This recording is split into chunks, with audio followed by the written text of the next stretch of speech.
12 milhões de pessoas deixaram para fazer as compras de Natal de última hora. E você vai ver também.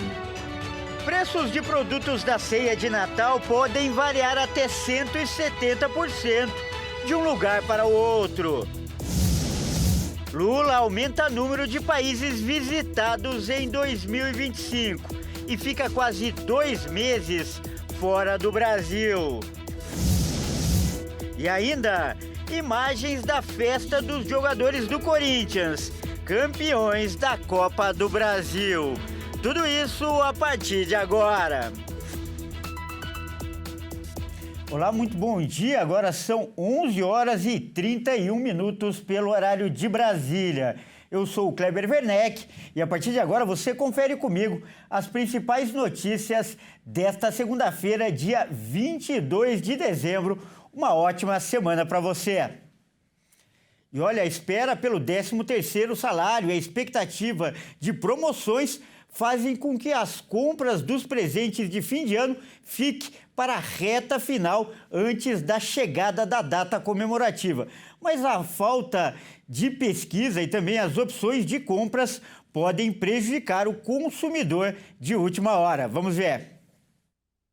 Um levantamento apontou que 38% dos entrevistados afirmaram que a principal motivação para comprar na última hora é a expectativa por descontos e promoções. Outros 25% disseram aguardar o pagamento de rendimentos ou da segunda parcela do 13º salário, enquanto 19% admitiram a falta de organização. A pesquisa foi realizada nas 27 capitais brasileiras pela Confederação Nacional de Dirigentes Lojistas, em parceria com o Serviço de Proteção ao Crédito. Mas, segundo a Confederação, esse aumento no fluxo de consumidores nos dias que antecedem o Natal, somado à pressão do tempo e à menor disponibilidade de produtos em estoque, podem prejudicar o consumidor. Isso porque aumenta a dificuldade de fazer uma pesquisa de preços e negociar antes de consumar a compra. Esse cenário pode acabar frustrando a expectativa de economia e impulsionar o consumidor a aderir ao parcelamento a longo prazo, que muitas vezes compromete o orçamento familiar e pode gerar endividamento nos meses seguintes. Nesse momento, o consumidor deve redobrar a atenção, estabelecer um teto rígido de gastos e resistir à pressão de gastos excessivos. Mesmo assim, a expectativa para o comércio é positiva e deve movimentar mais de 72 bilhões de reais em vendas no varejo, um crescimento de mais de 2% em relação ao ano anterior. Olha aí, a variação de preços dos itens que fazem parte da ceia de Natal pode chegar até 170%. É o que mostra uma pesquisa feita pelo Procon de São Paulo. Vamos ver com o Marcos Eduardo Kenny. E o Procon de São Paulo fez uma pesquisa que serve de alerta para quem ainda vai fazer as compras de Natal. O levantamento comparou os preços de 121 produtos típicos da ceia, como panetones, carnes, azeites, conservas e bombons. A pesquisa foi feita entre os dias 4 e 10 de dezembro, em 82 supermercados da capital, interior e litoral do estado. E o resultado chamou atenção. A diferença de preços entre um estabelecimento e o outro chegou a quase 170%. Na capital paulista, por exemplo, o quilo do azeitona chilena granel custava quase R$100 em um mercado e menos de 50 em outro. Já no interior, em Bauru, a diferença foi maior ainda. O mesmo produto variou de 25 a quase R$70. Comparando os preços deste ano com os do ano passado, o Procon identificou uma alta média de quase 1% nos produtos pesquisados. Bombons, carnes, panetones ficaram mais caros, enquanto o azeite e a lentilha tiveram queda nos preços. Por isso, a orientação é clara: pesquisar antes de comprar. O Procon também recomenda planejar a ceia com antecedência, ler os rótulos, conferir o peso dos produtos e ficar atento às promoções. É um detalhe importante: alguns fabricantes reduziram a quantidade dos produtos, principalmente panetones e chocolates, e essa informação precisa estar clara na embalagem. Pesquisar, comparar e planejar ainda são as melhores formas de economizar neste Natal e garantir boas festas. Olha aí, por falar em preços, o ano de 2025 começou com o preço do café nas alturas. Em fevereiro, ele teve a maior inflação acumulada em 12 meses, isso desde a introdução do Plano Real. O preço motivou até mesmo a venda de um café fake, feito de lixo de lavoura. Para 2026, no entanto, a tendência é de queda dos valores, mas isso não significa que ficará barato. Apesar de o clima ajudar a safra atual, os últimos anos foram marcados por colheitas ruins, causadas pelo calor e pela seca. Com isso, os cafezais ainda não se recuperaram o suficiente para atender toda a demanda. Por isso, a queda dos preços deve ser pequena, como já vem acontecendo. Em agosto, o café registrou um declínio de 0,23%, o primeiro desde dezembro de 2023. De acordo com a Associação Brasileira da Indústria de Café, as perspectivas climáticas para a segunda quinzena de dezembro e início de 2026 são positivas. As lavouras estão na fase de florada e a previsão é de chuva, condição ideal para essa etapa da produção. Se o volume de chuvas for adequado no primeiro trimestre do ano que vem, os grãos devem se desenvolver bem. Isso pode aumentar a produção brasileira de café arábica e ajudar a recompor os estoques globais. O café arábica é a variedade mais produzida no Brasil, que aguenta uma temperatura entre 18 e 22 graus Celsius. Ele é mais popular, por ser considerado mais saboroso. Apesar das perspectivas melhores, 2025 também trouxe desafios aos produtores. E o rodízio municipal para automóveis ficará suspenso a partir desta segunda-feira até o dia 9 de janeiro de 2026. Segundo a Companhia de Engenharia de Tráfego, a suspensão acontece devido ao baixo fluxo de veículos registrado na época das festas de fim de ano. Durante o período de suspensão da restrição de circulação, os motoristas poderão circular livremente, independentemente do final da placa. O rodízio volta a valer a partir de 12 de janeiro de 2026. A Prefeitura reforça que continuam valendo normalmente o rodízio de placas para veículos pesados, caminhões e as demais restrições em vigor na cidade, como a zona de máxima restrição à circulação de caminhões e a zona de máxima restrição ao fretamento. A chamada Operação Horário de Pico, que corresponde ao rodízio municipal de veículos, restringe a circulação no anel viário da capital nos períodos da manhã, das 7 às 10 horas, e da tarde, das 17 às 20 horas.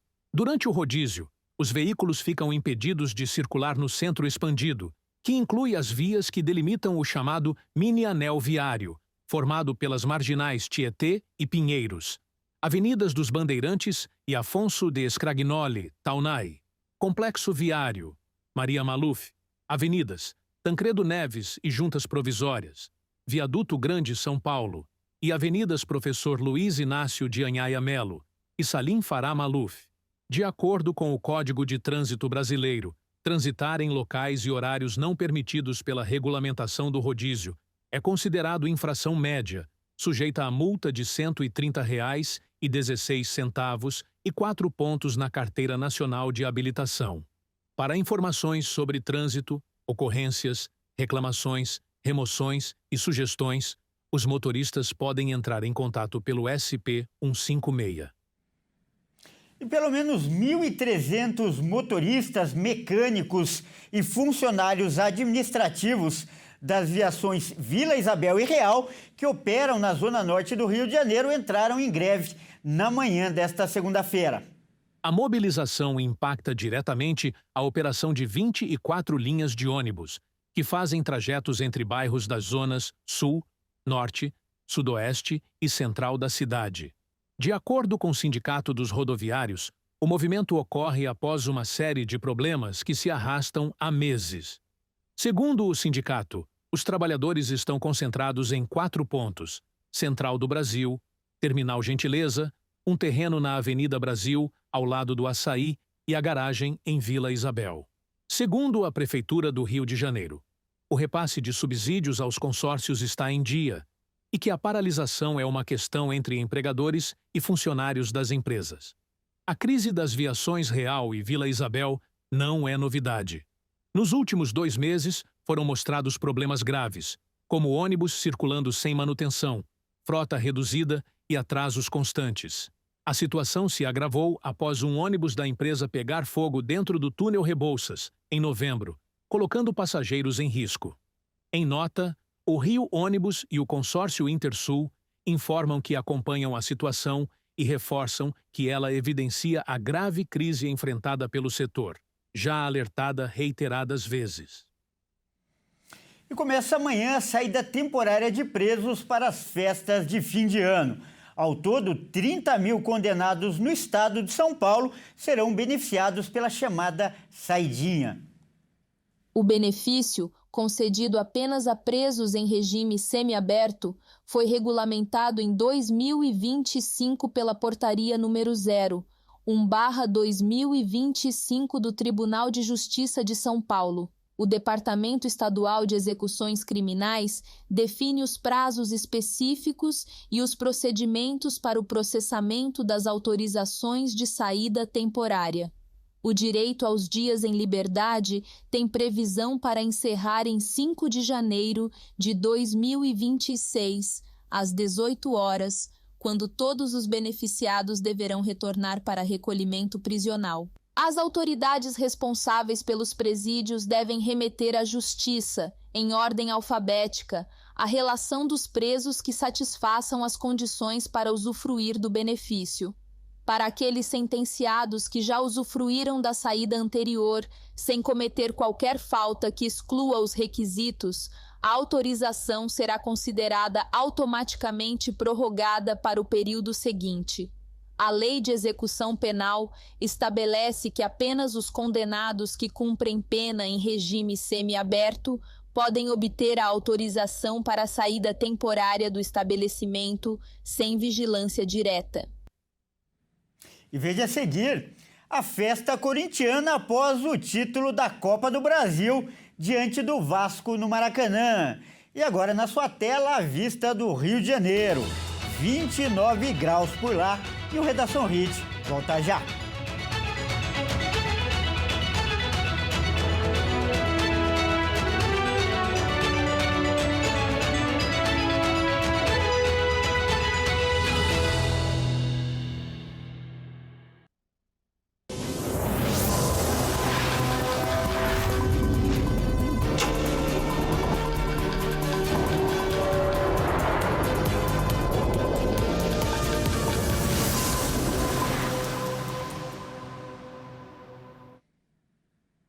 Mais uma vez, seja muito bem-vindo. Nós estamos de volta aí ao vivo.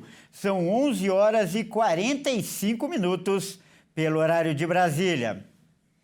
E o verão chegou com tudo. E essa primeira semana, da nova estação deve ser quente e seca na região sudeste do país. Na capital paulista, por exemplo, a temperatura sobe e é esperado, inclusive, um recorde de calor. O verão começou neste domingo e a semana promete ser de muito calor. Na região sudeste, é esperado até recorde de temperatura em São Paulo. A previsão indica que na véspera de Natal, os termômetros devem chegar próximo aos 35 graus na capital. A maior temperatura registrada no ano foi no dia 6 de outubro, quando ficou em 35,1 graus. Agora, o calor chega acima do normal e máximas elevadas devem atingir toda São Paulo. De maneira geral, o calor deve ser mais intenso durante as tardes, com abafamento e pouca chance de chuva. Um sistema de alta pressão atmosférica ganha força sobre a região sudeste ao longo da semana, provocando tempo mais seco, com redução da nebulosidade e diminuição das condições para chuva. Com menos nuvens, o sol aparece por várias horas seguidas, favorecendo o aquecimento intenso do ar.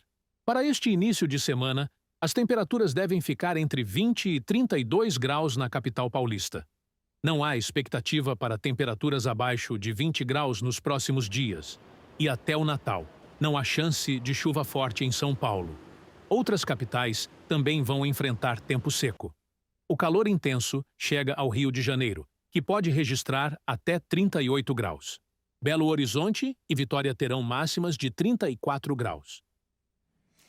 E E o presidente Lula aumentou o número de países visitados em 2025 e quase dobrou a quantidade de dias fora do Brasil. No total, Lula ficou quase 2 meses longe do país. Apesar do aumento no número de viagens internacionais esse ano, o total não supera os deslocamentos do primeiro ano de mandato de Luiz Inácio Lula da Silva.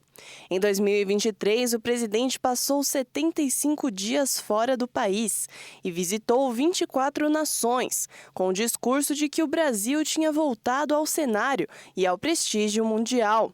No ano passado, Lula esteve em 13 países e deixou o país por apenas um mês.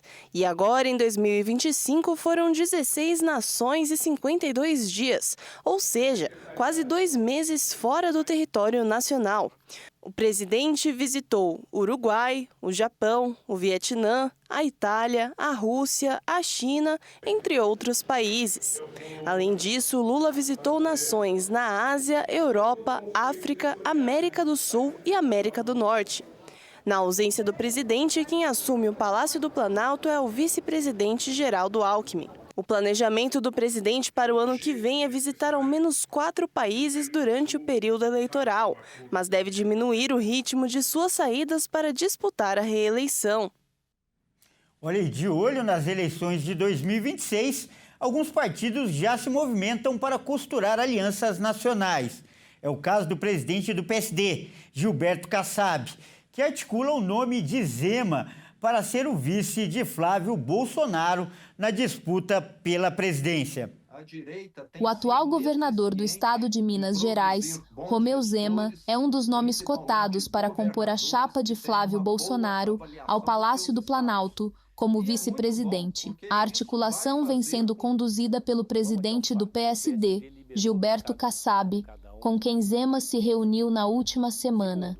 O acordo envolve ainda o apoio de Flávio e Kassab à candidatura de Matheus Simões a governador de Minas Gerais em 2026. E sem abandonar a característica mais marcante do PSD, a estratégia de Kassab envolve, em outra ponta, o lançamento do governador gaúcho Eduardo Leite à presidência da República. Com Leite no pleito, Kassab garantiria um palanque do partido, e além de garantir a proximidade com o governo Lula, já que o partido conta com 3 ministérios no governo federal: Agricultura, Pesca e Minas e Energia. A ideia é que, com Zema na chapa de Flávio, aumente o apoio para Simões em Minas Gerais.